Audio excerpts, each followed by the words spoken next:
Hey everybody, welcome back to the North American League Championship Series here in the summer split. We're rounding out Week 7, Day 1. I'm with Reginald here in the interview lounge. We got one more game to go on the day, but Team Solo Mid taking out Vulcan in the matchup. 2-0 on the day, guys. You've been playing some fantastic matches. Coming into that game, and that game I think took a year off about everybody's life because it was just super stressful, but for you guys as well. The early part of the game, you saw Vulcan back entirely on a ward. What changed about your strategy right away? So, I mean, the biggest thing about that was that we planned to take their red, right? And they knew that we took their red, so what they decided to do was set Nace's bottom because he had no buffs top, and they wanted to go for a dive. And they really messed up when they tried to dive Rumble with the Doran shield at like level 1, and they ended up dying. So we had a really, really big lead, which we should have snowballed and just won the game straight off. But there were little bumps in the road, and we got aced at Baron. And walk me through that. When Dyrus gets the double kill that early, if anybody on your team gets that, does it change the pace of how you want to approach the game? Yeah, so if you had a bigger lead like that, you usually just want to snowball the game because that's such a huge lead. Come on, like 2 kills at level 2, like you're going to be unstoppable. You're going to come back in lane with like 1,000 health more than your opponent. So we thought that we had the game secured completely, and once Dyrus got those 2 kills, and we're all just chanting for our victory. But we didn't know that we were going to go through so much just to win that game. Dyrus, obviously a formidable Rumble player. You bringing out the assassin Zed again. What is it about a situation that makes you guys bring out a successful strategy? So we wanted to put a lot of pressure on the map since starting at level 1, and Zed's a really, really strong champion because you start with a fort potion, which gives you just a lot of dominance early on. So we wanted to go into the lane, we wanted to take their buffs, we wanted to invade, and we wanted to dive. And we were really surprised when they dove Dyrus and they handed over us the early game. And we tried to snowball the game. We played mid-game pretty well, but when it went to late game, we kind of just threw the game at Baron, and I was pretty sad. What prevented the early game snowball before even the Baron happened that you guys wanted to put forth? So what we wanted to do, right, was we wanted to push pressure bottom, but what happened was they sent, my teammates sent 4 people bottom, right, but they were unable to get the tier 2 tower, and what happened was Zach was able to push top. We lost 3 waves or 4 waves top, and they ended up getting tower. And I also misplayed it by getting chunked middle against Ahri, so we lost all pressure off the map. They weren't able to get tower bottom, and they came back during mid-game when we made that mistake. So that was probably a huge mistake on our part. If we just went back to our lane, slowly farmed up, and just pushed towers, we probably would have just won the game straight out. And, you know, speak about the Baron a little bit. The communication for Team Solo Mid this week has definitely gone up a lot of levels, and I'm sure the fans have seen it as well. What was the communication at the Baron? What went on for TSM there? I have no idea. So I was pushing bottom, right? And I was under the impression that I was only fighting Zach. So I was about to get that tier, base tower, and it would be impossible for us to get a base tower because Twitch has low attack range. So he won't be able to walk up and hit tower. So I brought their base tower down to like 500 HP, and Ashe all of a sudden shows up behind me. I'm like, oh my god, there's an Ashe. And then after I die, right? I was like, all right, guys, we got this. All we have to do is go bottom, push out that turret, and get inhibitor. And I look over to Baron, and I'm like, oh my god, why are you guys doing Baron? I was so surprised. Like, what are you guys doing? And Zach and Ashe was running towards Baron. I'm like, I think you guys are going to lose Baron, but if you guys back off now, they're probably going to get Baron, so might as well go for it. And like, it was super unlucky. We weren't able to snipe Baron. We got ace. And I was just like, I was so shocked. I was like, what are you guys doing? You know, because our plan was just to pressure the map and have Zed split push. But my teammates just started Baron without like me saying it. But it was okay after all because we had played well and we just won the game. Well, seeing that happen, the ace come on to Team Solo Mid after the Baron, what was the thought of the team? Was it just still the same initiation, or did things have to go a lot slower? Sorry, can you repeat that? Yeah, absolutely. All the teams routing to play together, being loud in the back. After losing that Baron, you guys were up so much. How do you go back into initiating, getting that pressure behind the team to keep going? Yeah, so before, you have to really change your gameplay. So before we were playing as a team that was winning, right? And after the Baron, we were playing as a team that was losing. So we had to make smarter plays. We had to really, really capitalize on their mistakes to actually come back in the game, which we did. We knew that Zuna's flash was down bottom, right? So we tried to engage on him, but it was kind of bad because Ashe's flash came right up as soon as I engaged on him. But I managed to kill Ashe, and we managed to just clean up the team fight bottom. And we also managed to pick up Thresh middle, which was huge because they just finally got Baron, right? And if you kill someone with Baron, it really delays their Baron time, and they can't make use of it. So we were lucky enough to pick off Thresh, pick off Ashe, and just bring the game back.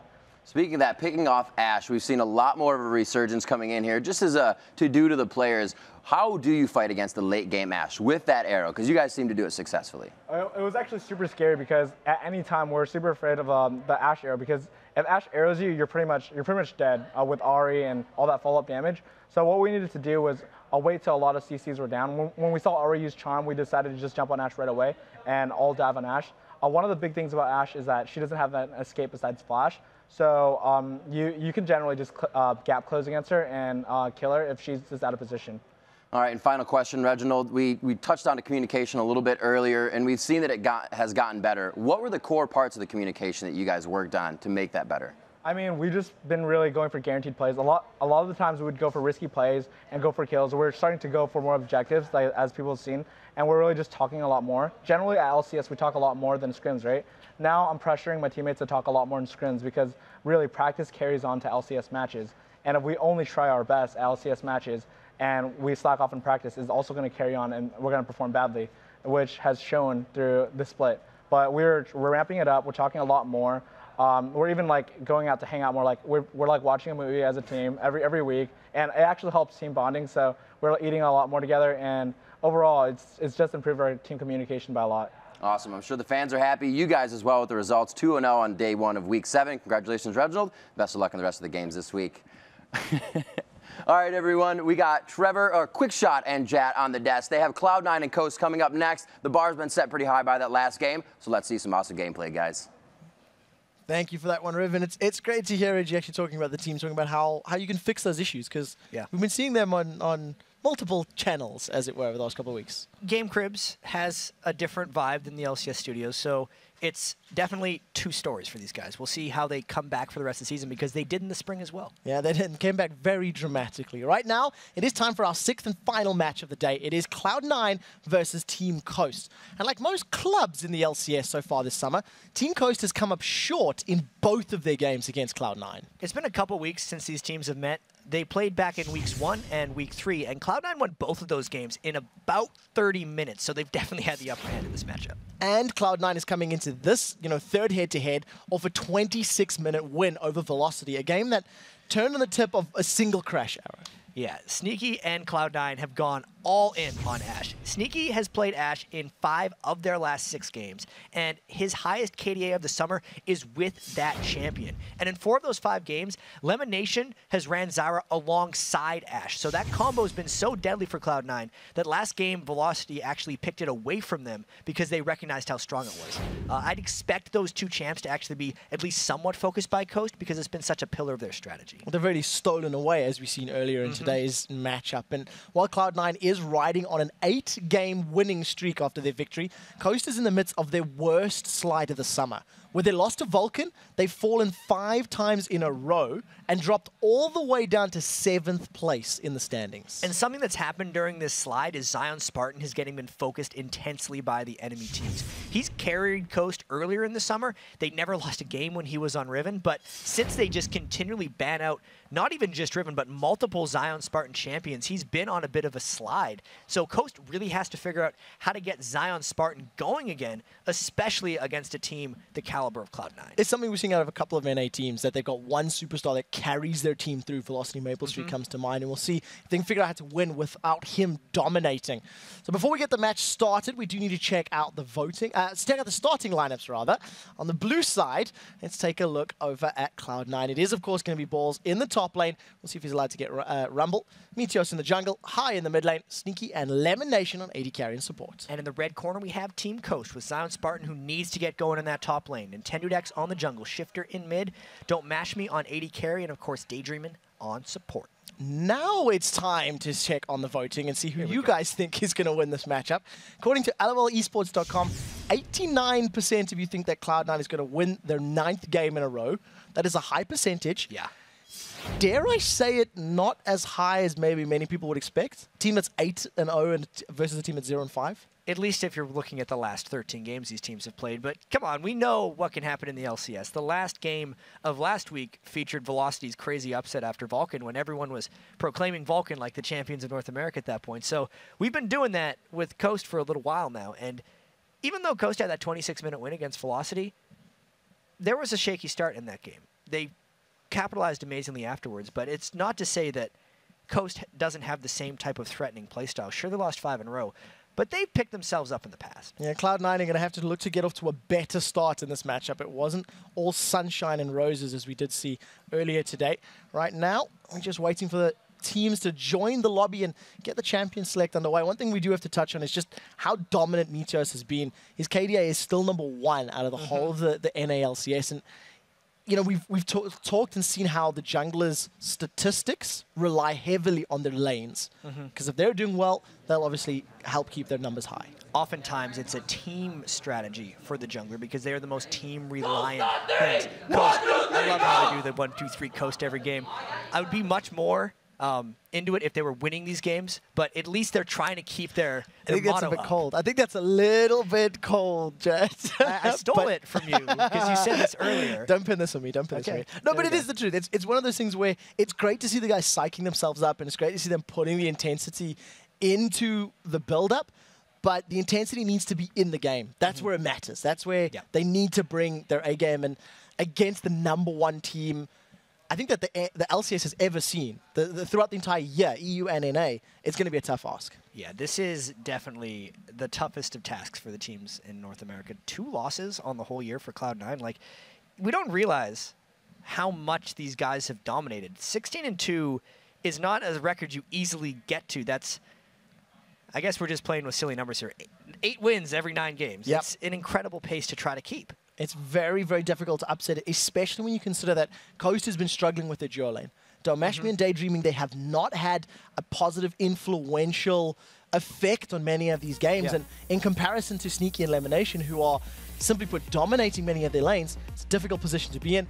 Nobody's surprised by Riven Van. Yeah, and specifically when they're trying to shut down Spartan, it reflects the rest of the team because Don't Mash Me, with those 50 kills, it's the least of 80 carries in the LCS. And Don't Mash Me was one of the biggest threats of Coast back in the spring split, so he as well isn't even getting focused for shutdown, needs to be able to pick it up. So we'll see what they do decide to lock in. Picks and bans has gone incredibly quickly thus far. Riven, Nami, and Shen taken off the table from Cloud9. In response, Coast had taken out Rumble, Jason, Twisted Fate. So a lot of the priority bans, the Nami one catching me a little off guard. Yeah, we did see Edward have his perfect game on Nami, 0-0-16 earlier, and it's definitely, like we talked about, an emerging top support pick, specifically in Europe and also in Korea, and now making its way here to North America. But it's all in smartness for Cloud9, right? Because they got the 2 bans targeted Zion Spartan, and then they had 1 left to throw around. Ashe and Zyra are up and available, and I wonder if this is the talking point for Cloud9 right now. They've got that Elise. Yeah. Zac has been taken away. The Zed's been locked in for Coast as well. And I wonder what they're thinking to themselves. Do we want to lock in that dual lane that's been working for them so well? And this is going to tell us a lot about Cloud9's overall strategy because in the games where they've had Ashe Zyra, they've had Rumble as well. And the way they can get away with having less damage, higher utility, is because Rumble just brings overwhelming damage if you can keep people on top of Equalizer. Without that option, instead having Elise in the top lane, it's great assassination, single target damage, but it can't take as much advantage of the teamfight control that Ashe and Zyra provide. They might just go a different direction. Gonna go a little bit different this time around, so not opting for that Zyra, even though it was up and available. We are gonna see elimination on Thresh again for the second time today. He was running it earlier. I believe they also had a similar comp as well. They did have Ashe and Kennen, if I recall correctly. Yeah, I believe I think right. so. I think so, but my brain is a bit pressed right now. It was the first game of the day. Now we're all the way to game 6. It has been a long day already. Stuck with us. Been dramatic games as well. Dramatic games. Over on the other side for Team Coast, they have locked in that Sona for Daydreaming, and I've locked in Ezreal for Don't Mash Me. So they've got their dual lane secured. And Don't Mash Me is good on Ezreal as well. He was actually the first one in North America to do the tier, like, blue Ezreal before people called it blue Ezreal. I'm just like, what's he building on that champion? Why would you build a tier on Ezreal? And it ended up working out and gaining such huge fame for North America. So it worked in his favor. We'll see if he can up his game this time around. He's going to need to be a trendsetter, going to need to do something in this matchup to upset Cloud9. You can see Lemonation continually looking down at his notes, continually referring to the study, the planning and the prep for this one. And I would love to be inside the brain of one of these guys to hear, did they expect this? Was it anticipated? Now what do we do? What's next? And Cloud9 are really using this time to decide what they want to pick. Elimination is the biggest of the theory crafters that plays for Cloud9. Alex Penn is also their analyst. So Cloud9's a team that employs an analyst in Alex Penn that helps them create these giant spreadsheets of information that Elimination is using to find these picks. And wasn't Sneaky the one who said he wanted to play Vayne and the team wouldn't let him? Yes, that was the first video of the day where we sat down. I was going to say he's pulled a sneaky move, and after filming that with us and saying his team wouldn't let him pick it, his team has now let him pick it. So he's probably gone on a rampage, talked about the video and said, come on guys, I've done this promo thing. No one's going to expect it. Let's pull out Vayne. And this is a very non-Cloud9 AD carry because they've come out in the past and said Sneaky does more with less than other AD carries in the LCS, which is why he fits so well on their team. Because Meteos likes taking a bunch of farm. Cloud9 also keeps farmed solo laners, which just diminishes Sneaky's farm, which is why he'll play, you know, Draven, who just had damage up front, or Ashe, who brings the utility. Vayne is someone who demands a lot of farm and her own section of the map, so I want to see how Cloud9 plays this. We've been seeing every other team in the NALCS transitioning and moving into new things, new compositions, new ways of playing, and maybe this is just a slight skew on the standard for Cloud9. Maybe they want to give Sneaky some farm and try let him completely take control of a matchup. And when we were talking to Meteos last week in one of our interviews, he was saying how Cloud9, even though they're taking it game to game, the biggest thing they're working on is their champion pools and the new champions, because they want to be ready for when the game changes or when teams start countering them. That Vayne pick could definitely be the start of it. It's something we've heard them say multiple times, that they tend to play what is the strong champions right now. And I guess when you've got Elise, Vayne, Kennen, they still count as strong champions. They still got their stuff. Let's be fair. But it is slightly different to what we usually see from them. We'll see how well they pull this one off. We are loading up into the match. It is the final game of the day, which does, of course, feature Cloud9 on the blue side and Team Coast on the red side. Team Coast looking to bounce back from a losing spree, and we'll see if this is their game to do it. Yeah, it's been a difficult turn this part in the season for Coast. They had a really promising start. I remember a very positive interview with Zion Spartan after one of their victories, thinking they were going to make a run for the top of the standings since Elements had really gotten them into a good regime, but things haven't necessarily panned out for them. They've had some tough losses. I feel like teams kind of cracked their strategy, and it's about reinventing themselves to be able to take on the rest of the league again. We'll see if they've managed to do that in this particular matchup, as they've already put themselves in a defensive position. Got maybe a decent surround on Cloud9, but they're split. And these split engages don't usually work out all that well. Cloud9 get an aggressive ward down, deep ward down, and continue the pressure. And that was a very brute force ward angle. Elimination dropping multiple wards there. Gonna definitely control where Nintendo X goes early, because Coast hasn't been able to put any extended ward pressure on anything for Cloud9 right now. So we'll see how they decide to handle this one. Cloud9, they have walked themselves over a Team Coast ward. They've managed to invade on this blue buff of Team Coast. Team Coast will be aware of it. They put a ward down on top of yet another Ghost ward. And I guess Coast, with a defensive positioning and defensive posture, have at least got a wealth of information to work with. Yeah, and this could be very tense as they were walking towards each other. A whole bunch of pinging for not much action, and at the end of the day, Coast did get a ward onto the blue buff, so both junglers should have knowledge of one another. Advantage Cloud9 as they get some damage down to Don't Mash Me without reply. It was the most exciting thing that happened during the course of the 2 minutes, but all of the vision for Cloud9, well, maybe it'll help them out a little bit more. The only ward they stood on top of is on this blue buff, and they'll have full information of their opponents. Sneaky Elimination actually forcing Zion Spartan away from this bottom lane, looking like they were trying to set up a steal, but instead decided against it. Yeah, and I really want to see now that the lane matchups have kind of been revealed to us from the wards, whether how Cloud9 decides to play this, because in the past we saw those awesome time graphs from Cloth5.com where Meteos spends more time than anyone else in 3v1 push lanes, and he doesn't try to extend the laning phase like other junglers like Big Fat LP would, where they go into 2v2 and support their top laner. Meteos is already on the way into straight up counter jungling and straight up lane pushing, so Nasus already trying to take control. And in terms of that, we actually heard Meteos talking about it, saying that he was on Zac and it didn't really work out in those 3v1s. Now he's on Nasus, who you've already highlighted as one of the strongest 3v1 lane pushes. Something's going to make Renekton's life particularly difficult if they go down there and throw that wither down on that giant crocodile. And at this point, it's the Smite race. Who got that one? We do see, looks like Meteos was able to take that one away. So stealing the blue buff from Nintendo X, he's already been gimped a little bit in his jungle, denied that experience and that buff. And this immediately forces Nintendo X to go and hold. He actually expected Meteos to come down and 3v1 push it, but he's getting mind-gamed a little bit, and it's just more farming time for Nasus. Good decision-making from Cloud9 at the very least to realize, hey, we're a little bit predictable in this one. You know, if people are noticing this, let's plan around it. Let's move around the map in slightly different patterns. We do manage to get an early advantage by denying Nintendo some damage. Oh, a good nice play. They've got Nintendo back. They're going to carry on chasing. Ignite is ticking away. The third proc of Silver Bolts was not activated. Nintendo survives with their Cell Division, but forced to flash. Death Sentence into a wall stun looked really cool, and it did burn the flash away from Nintendo, which just allows Meteos to pretty much continue farming for fun. We really need to see, though, how the other side of the turret push is going, because that's a 1v2 lane Balls has been in this whole time. He's not letting much turret damage happen. Don't Mash Me has managed to get some time to bash this one away as the mini wave is about to die. Down to about 60-odd%, and I guess if he remains unchecked, they may be able to get a little bit more damage down on that tower. Ezreal, with a little more range than Vayne, makes life a little safer and more secure. And with the Vayne pick, it does look like Cloud9 is trying to extend the laning phase even just a little bit. They don't want to have Vayne having to lane against Ezreal early, so they're in these 2v2 lanes. Nintendo comes back with a vengeance. He slingshots himself in. Lemonation, not content with being dropped to 150 HP, lands the death sentence. Sneaky continues landing the attack damage. He's got no mana though. A play throws them both backwards. Now Sneaky, a little bit out of position, takes the barrier down. He may be able to get first blood. A double slice and dice from Zion Spartan throws him to safety. Now Sneaky is dropped low. Another flay pulls him backwards. Cell Division gets popped. First blood is picked up by Zach. Sneaky's going to try to capitalize and get one in reply, but Zion Spartan, resourceless, his charges cooldowns available, and Sneaky backs away. They were pushing the limits in that 2v2. The minions actually finished off Lemonation after Zach's passive had activated, and Zion Spartan got away with a sliver with that quick slice and dice away.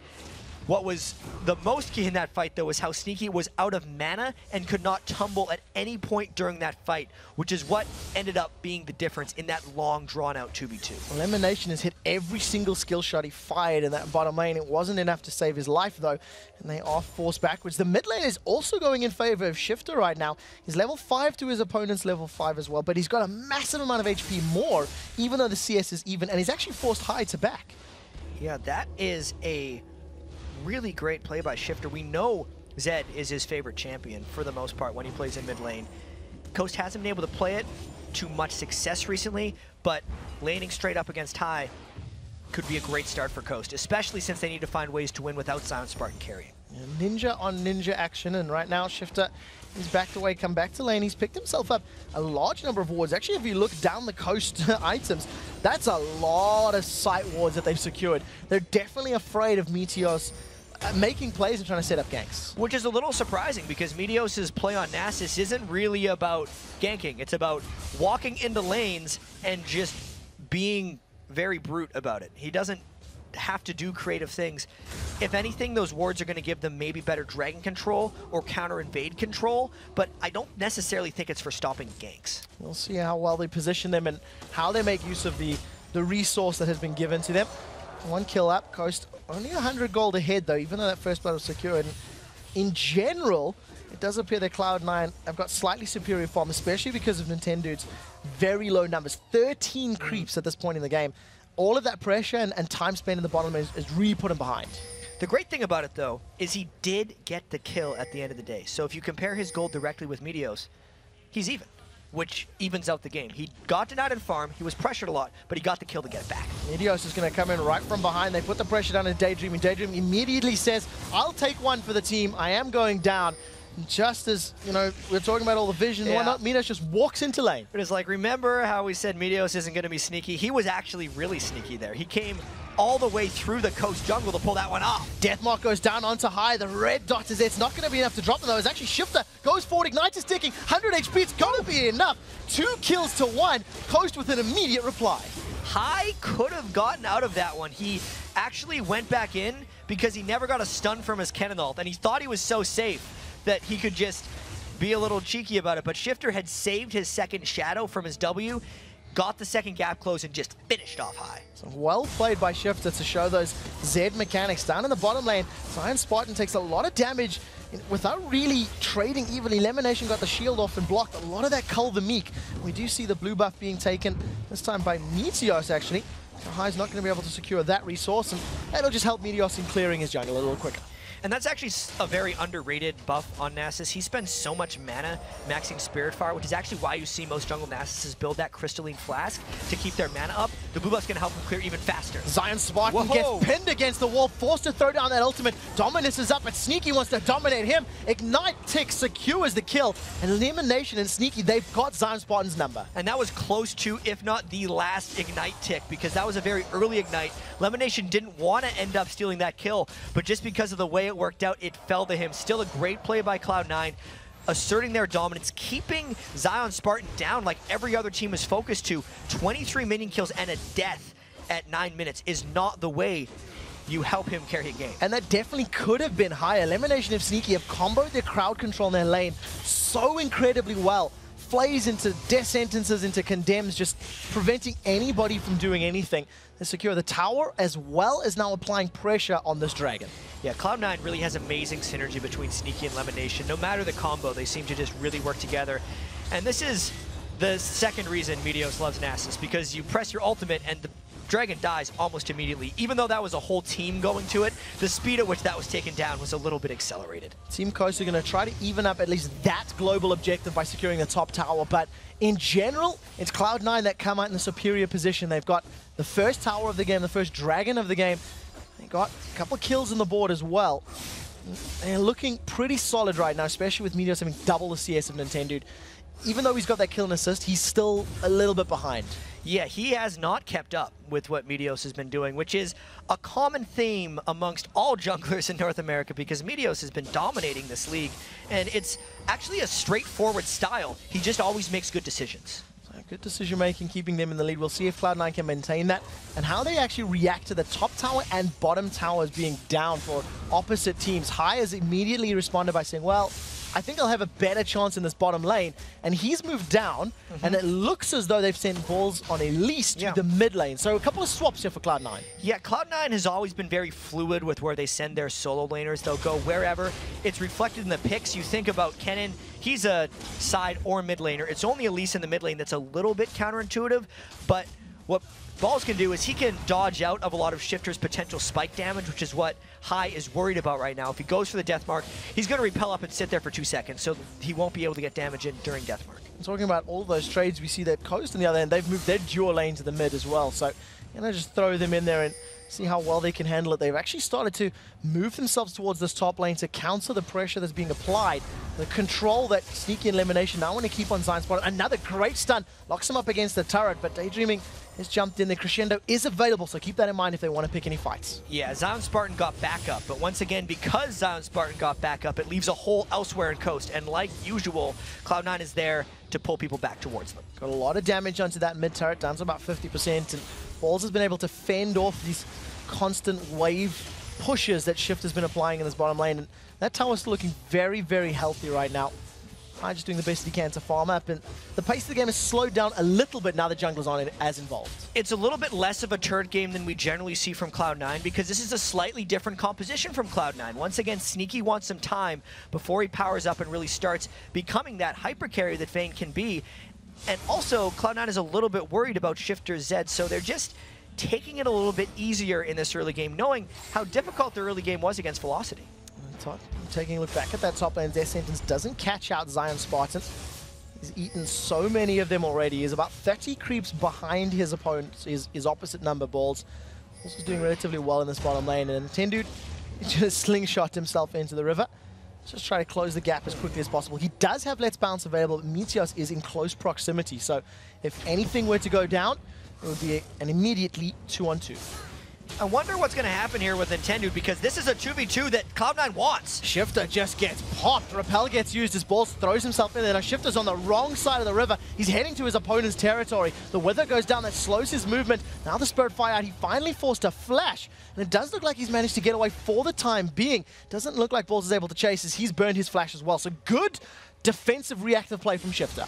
Yeah, but up top, we see the duo once again trying to dive Zion Spartan. Sneaky's the one that's tanking the turret hits, though. They're going to try carrying, focusing down. There's no more minions left. Zion Spartan is AoE them. The Crescendo locks them both up as the True Shot Barrage comes in. Downtown Lemonation. Ignite is burning away. Dominus is timed out from Zion Spartan in just a moment, and he's going to try get in range as the Flay slows him down. Now, High is moving up through the river as well. Might be able to close him off. The Lantern is there. High's going to click it. Not this time. He flashes forward. Slicing Maelstrom is up. Ignite is ticking. The Crocodile gets pulled backwards. He gets stopped as Lemonation secures his second kill of the game. High's looking for the stun. Lands it on Daydreaming. Has the energy. Carries on chasing. Is he going to dive this one? The tower is up. Going to carry on looking for those cooldowns. Decides to back away. Still a very action-packed fight there for Cloud9 and Coast. Zion Spartan being the martyr, really, for Coast trying to create action. Does create a kill for the team, but it was answered essentially by Lemonation. I still say that was good for Coast, since 2-kill Lemonation doesn't turn into much late game. I'm going to be able to get those aura items a little quicker, but you really want that on Sneaky's Vayne or even High's Cannon. It would have been superior. High's going to carry on pushing up this lane, gets a good stun down onto Nintendo Dex, and a lot of damage without really taking anything in reply. But without his ultimate or ignite, it's not really in kill potential. He needs to be a little bit careful after that first fight, and I am curious where High's going to be going with this build, because he could be doing the hybrid cannon we've seen a little bit of. He's double Dorans with a cloth armor, which could be turning into a Seeker's arm guard, and I'll check his runes in a second to see if he's got the dual pen, because we have seen like a Blade of the Ruined King, Zanya's cannon build that really just has dual class ability. So we'll see what it does decide to buy. Picked up that Needlessly Large Rod as well as Sorcerer's Shoes, so I would imagine maybe going to work himself towards that Hourglass a little bit more traditional, as it were. Right now, though, he's going to just return to lane, and that's a very big power spike. He was doing all of that damage and sitting on 2.5 grand.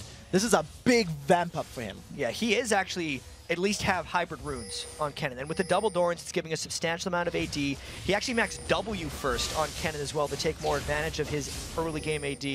And I want to see how he team fights with that, because it's a different style. You're not as all in, more playing on the boundaries. We do see some other items have been completed. The Tiamat secured for Zion Spartan, once again going for that damage build on Renekton. He does tend to get more damage first before building defensive items, and I guess if he's creating the fights, it can work, and will also help him farm up the waves clearly. And as long as we're talking about the Tiamat there on Zion Spartan, this is something he's done before against Elise, because he wants to be able to duel Elise, but then in that game, he fell apart in team fights because he got focused by Arab effect damage. Nintendo Dex has been caught up by the Cocoon. He's bouncing up in the air, got that extra tenacity to get away safely, but that's a very important cooldown taken away thanks to a good Cocoon that's landed. The rest of Cloud9 have applied even more damage to this mid-turret, and it seems to be the focus for them right now. They definitely have control of the game, and they're trying to go back and get more, as we have a quick little pause coming into us. But Cloud9 in control right now, multiple dragons. They do have teamfight initiation probably, and I think they're just not rushing things in this game, even though they have the ability to turn it on whenever. So 3,000 gold lead. We do know that the problem is related to Zion Spartan's hardware, so we should hopefully be able to get this one resolved very, very quickly. Look at Focus and the tech guys are there, so we'll get this cleared up very quickly. And it's been a back and forth game that Coast are actually trading as far as champion kills are concerned, but they're not keeping up as far as golden items, thanks to losing out in CS and being a little bit more on the back foot. They've been a bit more defensive in their play style. And that just has to go with everyone against Cloud9 ends up playing a little bit defensive, especially for a team like Coast, who may be lacking a little bit in confidence after losing 5 games in a row. It's really tough to shake losing streaks in this league, and they went tier on Don't Mash Me, so think about the Blue Ezreal already having to scale up in the long run. And Nintendo Dex has been getting outmaneuvered in the early game by Meteos, so if your jungler's getting outmaneuvered, it's very hard for your whole team to come back. We'll see how well he is able to come back, if at all, because at the very least he does have a kill and an assist on the board. I believe that we're getting the ready call, so we should be back into this one very, very shortly. And you know, something that Coast, it's playing on their mind. They're currently 7-11 as far as wins and losses, and they were 7-6 not too long ago. It's a big, big difference. So there we go. We are back into the matchup. So welcome back to this one. Sneaky and High putting this pressure down in this mid lane. It looks like the rest of Cloud9 have backed away after that brief pause. It's the patience right now, and if we've seen balls in the past on Elise, he's actually hoping someone goes to 1v1 him because that's exactly what he wants to do once he gets those penetration items on Elise. He's got enough damage to at least out-duel some of the champions on Coast. Right now, the rest of the Cloud9 members, they're keeping up this focus on this mid lane. They've stacked up 4 members. They're going to get on this tower, and it looks like Coast is just going to give this one up. Once Coast had Shifter off in the top lane trying to split push, they basically conceded that mid turret, and the persistence of Cloud9 is what granted them the turret. Shifter's going to be a very important presence in his team fights. He's looked pretty good in this matchup, and the few times we've seen those little jewels with him, he's gotten away with his life in situations where he's been jumped on, and I guess if he can burst down an important target like Sneaky's Vayne, that could be the team fight winning moment for Team Coast. And pretty soon, Sneaky's actually going to be the only target which he can burst down. Once High gets Zhonya's, he will be able to Zhonya's off the deathmark damage, and Balls is just going to be able to repel anyway. So it actually becomes a very difficult game for Shifter Zed if there's only one priority target he's really going for. Ticking time bomb before his impact is going to be negated. And we'll see how effectively he can pull that one up. Elimination is going to spot out Shifter and just tell the rest of his team, hey, somebody's here. We've already seen him try to set up a Lantern gank at least once. And we know he's got the ability to do so. He's got himself that Philosopher's Stone thanks to those double kills that he's picked up fairly early. And nothing too exciting being picked up by any of these teams outside of that Tiamat, but it's something we've seen ZionSpartan do many times. I think he just likes those dueling champions. Yeah, and we can get into the Tiamat a little bit more specifically on Renekton. Renekton's W usually locks him out for about half a second after the stun, but if you Tiamat, you actually cancel that animation and get more hits in. So we do see the Deathmark has gone down. Sneaky's thrown off that ultimate barrier is up, and he just gets popped. As now Elimination is under pressure. Unstable Matter is going to drop his HP low, and he's going to be buy enough time to get in range for Meteos. Now Meteos throws down the Wither. There's no slingshot available, and Let's Bounce has already been used. So Nintendo Dex is going to be the sacrificial lamb here. They've traded 1 for 1. Crescendo locks up 3. That's going to be enough to pick up a kill now onto Elimination as High throws down the slicing Maelstrom. He has bounced one back. They're trading back and forth. Nintendo Dex has been able to respawn thanks to Cell Division. Slingshot is fired. He pulls the trigger and lands on Meteos, throwing him up into the air like a meteor before he flashes over the wall. Now High is on the retreat. He's run out of energy. Keep that in mind. It's slowly recharging. He's going to dodge away from the Mystic shots as the Wither goes down into Sona. That wasn't the target. High does not have his flash available, but now he's turned on the offensive. Oh no! True Shot Barrage goes completely the wrong way. Don't mash me. Don't fire that way or you're going to go down. He definitely didn't want that one. Another long and very eventful fight for Cloud9 as High just about picks up a double off the back of that fight, but High got greedy in that fight. When they activated Nintendo Dex's passive, they could have stuck around and finished, but instead he flashed over the wall to try and get more, and it allowed Nintendo Dex to respawn. Cloud9 still taking a bit of an edge off that fight, but I think it could have been a little better. So we do see now that thanks to the kills they've secured, Sneaky is going to put some damage onto this top lane tower. ZionSpartan throws down Dominus. That's a flash away from Balls, and he actually decides to back away. So ZionSpartan with the Ghost and the ulti just backs off, realizing he's got no vision. Balls is going to wait for the right moment, but Zion does go down and catch Balls, going for a fight. Slice has been used. Dice is available, I think, so we'll see if he's going to get away from it. Instead, decides to put more damage down to Elimination. That's a 2-2-1 Lemon. He's been locked up. The slow is out. Dropped down to 400 HP, and thanks to that Sightstone, going to have the additional HP required to survive. Very drawn out fight there. Lemon Nation taking just enough hits to kind of let the rest of Cloud9 walk away. I want to see if Coast tries to put any pressure on the mid turret after that one, but it seems like they're just going to back away once again. So they're going to slow this one down. They were happy with that top lane tower, going to spend some of the money that they've earned, start to pick up even more items. The rest of Coast, however, they've stacked up. They've got their eyes set on their second tower of the game. And they get the mid lane tower low, but it's not a tower kill, so therefore they don't get the gold or the experience. Once again, Meteos is wearing that blue buff, and the Spirit Fire spam onto these waves again and again is just making it increasingly difficult for Coast to push down these towers. Maxed out Spirit Fire, and he's actually maxing out his Siphoning Strike second over that Wither, so, you know, just interesting thing to point out. The Spirit Fire very effective in containing his team, and we'll see if he can do it again, as Coast, once again, they really want this tower. They really want to try and open up that portion of the map from Cloud9. And I think it's necessary, especially with Shifter's target selection in team fights getting limited with the completion of that Zhonya's Hourglass by High. Coast needs to be able to find small fights for Shifter to participate in where his Zed assassination and split push can really come in. You're not going to have successful split push if you don't have any turrets down, which is why that mid turret is so key. We'll see whether or not Coast can take it down or how long it's going to take him.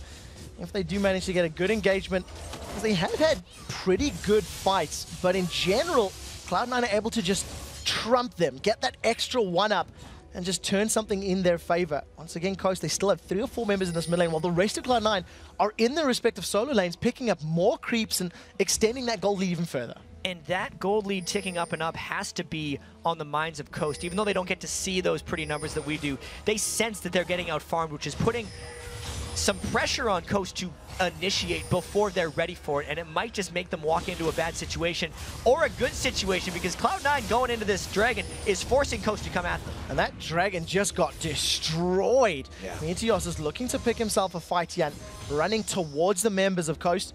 They managed to get away safely, so another Dragon secured for Cloud9. They extend that gold lead to about 6,000 or so. Zion Spartan has caught himself up in CS. He was a little bit behind Balls as Elise, but thanks to the fact that his team is playing defensively, he's managed to close that gap significantly. He's only 10 behind. And he's been able to get a lot of that side lane farm, the free lane farm that all these teams talk about. COG gets to double lift. Most teams give it, like you can give it to Zed or mid laner. Right now, Coast is giving it to Zion Spartan because they want him to carry, and Cloud9 is giving it to Sneaky this game. Crucially, seeing Sneaky pick that one up. He's playing a hard carry champion like Vayne, and you know, it's something that we always highlight and talk about, how Sneaky makes do without gold. Now we see Nintendo eats a cocoon, manages to sidestep away from the death sentence, and is able to walk away with his life. And this is just a continuation of Cloud9 playstyle, maybe waiting until Hai can find the right ultimate to go, but as long as Sneaky's not with the team, I'm not expecting Cloud9 to really go all in. They're mainly just playing a defensive style until Sneaky gets that side lane pushing. We do see that he's at least got a siege minion with him in that top lane now, so that's going to help out with the control of those minion waves. Soak up some damage. Me just throws that wither down onto Zion Spartan, and again, he's playing that interference role. He's making it look like, hey, we might go. We might go. Wither's down. I'm running at you. Make a move. And at least if Coast are always reacting, they can never pick an engagement on their terms. Yeah, Meteos has presence as a jungler right now. Everyone knows where he is, and everyone respects where he's moving. Even though he's 0-0-2, the way he moves and the respect he garners because of almost his history in this league now and just his power in this game is controlling Coast. We'll see whether or not Coast can actually regain control. They need to find some way to get hold of the reins and take charge. Shifter just manages to put the ward down and does manage to survive. Not taken out just yet. Going to reveal the positions of Cloud9 as they take away the Wolf camp. And right now they may be bashing head to head.